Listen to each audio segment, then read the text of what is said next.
Hello, listeners. This is Kat, and welcome back to Put Your Hands Up Podfics. This will be the continuation of Spirit. This will be Part 11, Chapter 11, entitled Nightmare.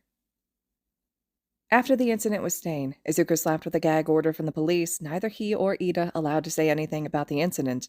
Ida is let off with a warning, and Izuku receives no punishment since he didn't use his quirk against Stain. Izuku is currently at the mall with his friends getting ready for the upcoming class training camp they're going on next week. Izuku didn't really need anything for camp, but he wanted to go spend some time with his friends anyway. He hasn't seen Oboro since the fight with Stain, reminding him of the long absence after the USJ incident. It's possible Oboro used too much energy transporting Izuku to Hosu to show himself for a while, but Izuku can't help but feel anxious about it. Izuku's sitting with Hitoshi at one of the tables in the mall when he hears them.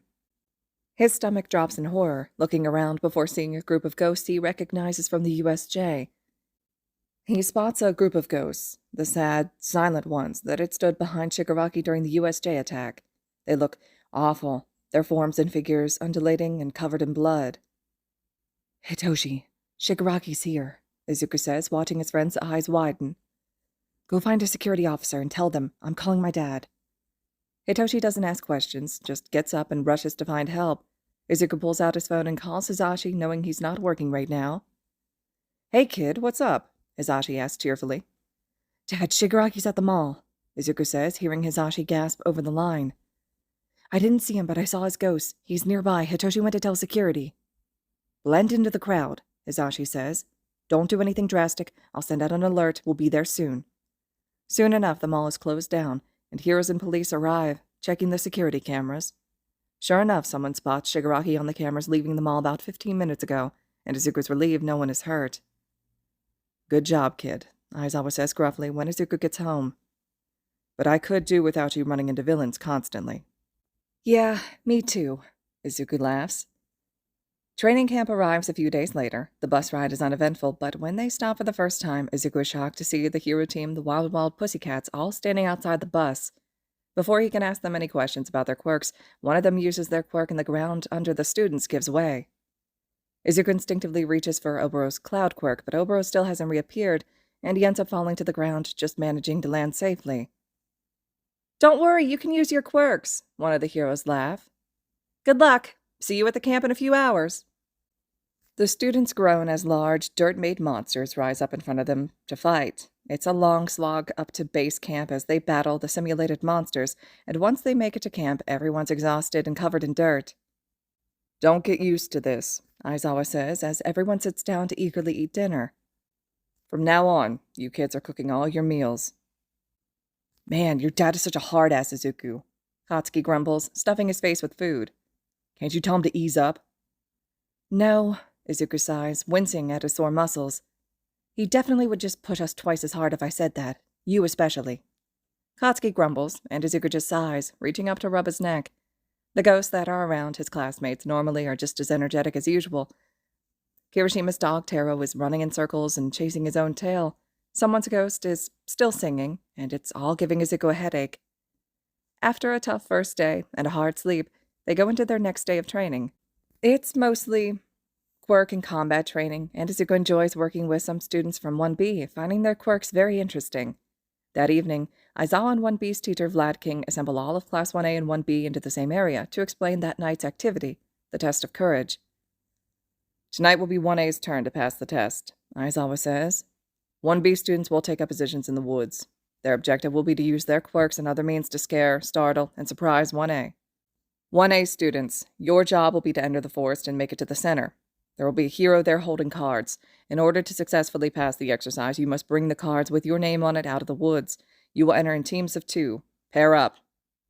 Izuku pairs up with Shoto, and the two of them enter the forest together. Shoto scans the woods easily, while Izuku spots ghosts hovering in and out of the trees, giving away the locations of some of the 1B students. "I suppose this isn't much of a test for you," Shoto says quietly as they walk, ignoring some creepy noises the 1B students are making in the forest around them. "Kind of hard to scare someone who looks death in the face every day, right?" Izuku shrugs. "I guess. Although I get scared too. We've seen some intense stuff this year." "That's the truth." Shoto sighs, sidestepping a 1B student that jumps out of the woods right in front of them, continuing to walk as if nothing happened. I guess my father trained me too well to get scared of things like this. Any interesting spirits in the forest tonight?" Izuku looks up, just about to answer no, when he sees a large amount of ghosts in the distance. It's not as many as the USJ, but his stomach sinks when he sees some of them coming closer, screaming and wailing. "Shoto," Izuku says, grabbing his arm. "Something's wrong." Shoto stops immediately, looking at Izuku with concern. "What is it?" "Not sure," Izuku murmurs, eyes widening when Oboro snaps in front of him. "Oboro, where have you been?" Oboro looks confused, eyeing the forest with an odd expression. "I honestly don't know. The last thing I remember is getting you away from Stain. How long has it been?" "About a week," Izuku replies. "Listen, do you sense anything? There are some really upset spirits over there." Oboro's eyes widen as he turns, staring into the distance before cursing.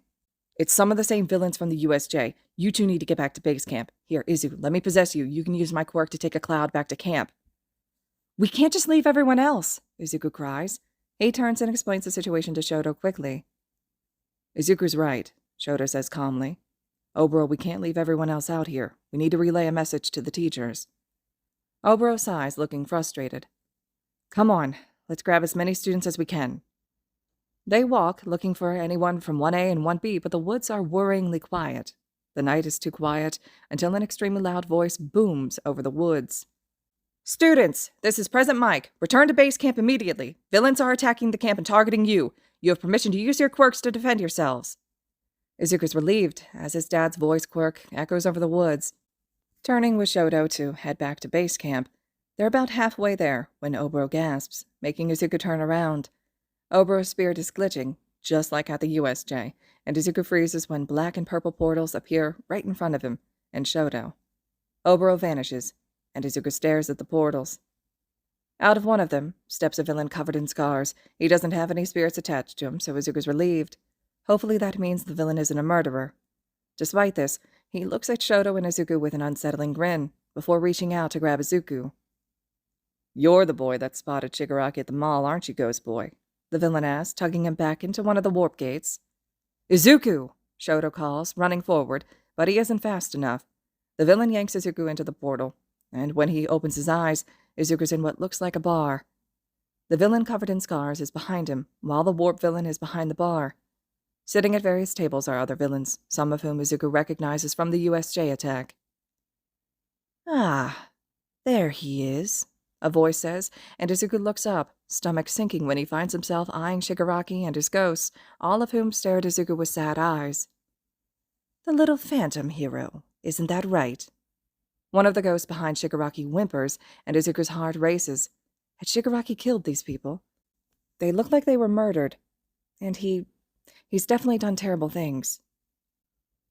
"You've ended so many innocent lives," Izuku says, voice cracking. "You don't even know the chaos you've caused. They're buying for your blood, Shigaraki." Shigaraki raises an eyebrow. "What the hell are you talking about?" "Ghosts," Izuku grits out, ignoring everyone else to stare at Shigaraki. "You have so many ghosts around you. What did you do to them? Are you why they were all screaming at the USJ?" Shigaraki stares at him for a long moment before walking over, staring Izuku in the eye. No one says anything while Izuku and the villain just stare each other down. "It's not me," Shigaraki snaps. "I know who I killed, and they're not here. You're seeing someone else." "Oh, Tenko," one of the ghosts behind him says, sounding so sad it makes Izuku ache. "Tenko, you're so lost." "Tenko," Izuku says out loud, and Shigaraki just freezes. He says nothing, but his eyes are wide, and Izuku's heart hammers hard. "Take him to Sensei," Shigaraki says after a long moment. "He can decide what to do with the brat." The villain with the scars looks surprised. "I thought we were recruiting him." "Trust me, we don't want that one," Shigaraki says calmly. "He's a liability." Izuku feels a blaze of anger and frustration, understanding that he has touched a nerve with saying that name to Shigaraki. He decides to keep pushing, to see what will happen. "Tenko, that's your name, isn't it?" Izuku asks, making Shigaraki turn around with a snarl. "Did you kill them all? They're standing behind you, just staring at me." "He won't believe you," one of the ghosts says sadly. "Give him my name. It's Hana Shimura. I'm his sister. Please help him. Help Tenko. Stop talking, brat, Shigaraki hisses, walking over. Or I'll kill you where you stand. Izuku stares at him for a moment before he just says, Your sister, Hana Shimura. She wants me to help you. Do you need help, Tenko? The color drains out of Shigaraki's face, and he grabs Izuku's arm with 4 fingers, tugging him along through a back door of the bar. Fucking brat, Shigaraki hisses. Sensei can decide what to do with you. Izuku finds himself tossed through a door into a room in the back of the bar. He's left alone for a long time, maybe the whole night. Izuku's not sure, but eventually, Shigaraki comes back in, unlocking the door and pulling Izuku down the hallway to another room. Sensei, he's all yours, Shigaraki says, tossing Izuku into the room and closing the door behind him. Izuku turns, and his jaw drops at what he sees. The man in front of him is absolutely swimming in ghosts. Izuku's never seen so many spirits congregate around one person. Despite this, Izuku's absolutely certain that this person, this villain, has killed every single one of these people. Well, who do we have here? The villain says, and Izuku takes a good look at him. The person is in a wheelchair, attached to a number of machines. Izuku is struck with a deep and primal fear. This person is dangerous. Ah, Izuku Midoriya, the villain says, and Izuku's jaw drops. No one's called him Midoriya since his mom died. Sit, child, the villain says, and Izuku doesn't. My name is All for One. I've heard a lot about you. Such an interesting quirk, although not one I would take for myself. It seems you upset young Tomura. How did you know his real name? Izuku swallows hard, hoping Oboro comes back soon. He doesn't like feeling so alone. The ghosts around All for One are loud, and Izuku feels like he almost has to yell to be heard over the din. His sister told me, Izuku says, assuming the villain is talking about Shigaraki. She's always standing behind him. You have a lot of ghosts around you. Loud ones. All for One is silent for a moment before speaking again. I do not wish to know about my ghosts. So, what to do with you? Leverage against UA, to hold a hero captive, and also, we did research on you before we captured you, young Midoriya. Or should I say, Aizawa Yamada, Eraserhead and Present Mike's son. Izuku sucks in a breath. He's beginning to understand how dangerous this person is, if the ghosts around him are any indication, and his heart hammers in fear. Are his parents in danger? Yes, the adoptive son of 2 pro-heroes, All for One continues. I understand somewhat. Tomura's like a son to me, but you are dangerous, Izuku. You can see weaknesses that others cannot, I think. You will need to be destroyed. It's said so calmly, so casually, that Izuku is stunned silent by it. This man, this villain, is talking about killing him like it's nothing, like it's a briefly annoying task that he has to complete. Izuku's afraid, but he stands his ground, not wanting to show weakness to the villain. Don't even try it, fucker, a familiar voice says, and relief floods Izuku. Oboro is standing in between him and All for One, glaring at the villain with fury. Izuku is more than relieved to see Oboro again, reaching out to touch his shoulder. Oboro possesses him easily, Izuku's eyes glowing as Oboro looks through Izuku's eyes at All for One. He's blind, Izuku thinks, knowing Oboro can hear him. I think he can sense in other ways, but he probably can't tell you're possessing me. Oboro doesn't get the chance to answer, because right then, the building rocks. Izuku's body is lurched to the ground. After a moment, Oboro hops Izuku's body to his feet, summoning little clouds underneath his feet so Izuku's body is hovering in the air. All Might, All for One hisses. He's here. Oboro doesn't wait around. He launches Izuku's body out of the room, blasting past heroes and villains alike until Izuku is outside the building. Izuku sees All Might, sees the ghosts around him turn to stare at Izuku, a deep shudder running through both him and Oboro. Izuku! A voice cries, and Izuku turns to see both of his parents running at him. There's police tape around the area, at least a dozen cop cars, news vans, and civilians. Oboro is still possessing Izuku, and their shared eyes are still glowing white. Oboro, is that you? Hisashi asks, once they reach Izuku's body. Yeah, Oboro says, folding his arms across Izuku's chest. I don't want to leave just yet, Izuku. There's a villain who wants to kill him, a bad one, called himself All for One. Aizawa and Hisashi both pale at the name, gently tugging Izuku into the back of a waiting ambulance, the doors closing. Once they're out of sight of the cameras, Aizawa pulls Izuku's body into a tight hug. You two are going to kill me, Aizawa chokes out. Damn it, kid. Oboro, he can hear me, right? Yeah, Oboro says, and then Izuku feels a weird tugging inside of them. Ouch. Fuck, what is that? I don't know, Izuku thinks, wincing internally. It really hurts. Izuku gasps as Oboro is wrenched out of him. His ghost hovers next to Izuku, flickering and changing shape until Oboro's eyes turn a bright yellow. His body changes to purple black mist swirling around him. What's happening? Oboro chokes out before he vanishes completely. Izuku stares at the space where Oboro just was, bringing a hand up to his head. He has a migraine coming on, and he's just been captured by villains.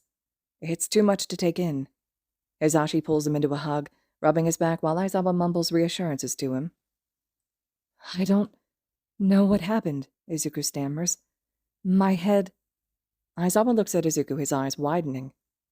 Izuku, is Oboro still possessing you? No, he's gone, Izuku gasps, feeling weird. Hizashi brushes back Izuku's hair, staring at his eyes with an anxious expression. Your eyes are still glowing, Hizashi says, holding up his phone so Izuku can look at his reflection in the camera. Sure enough, he still looks like Oboro is inside of him, his eyes glowing a bright, brilliant white. All right, listeners, this concludes Chapter 11 of Spirit. Chapter 12 will be up next. I hope you all are still enjoying this fic, eager to hear your thoughts and reactions, and as always, thank you so much for listening.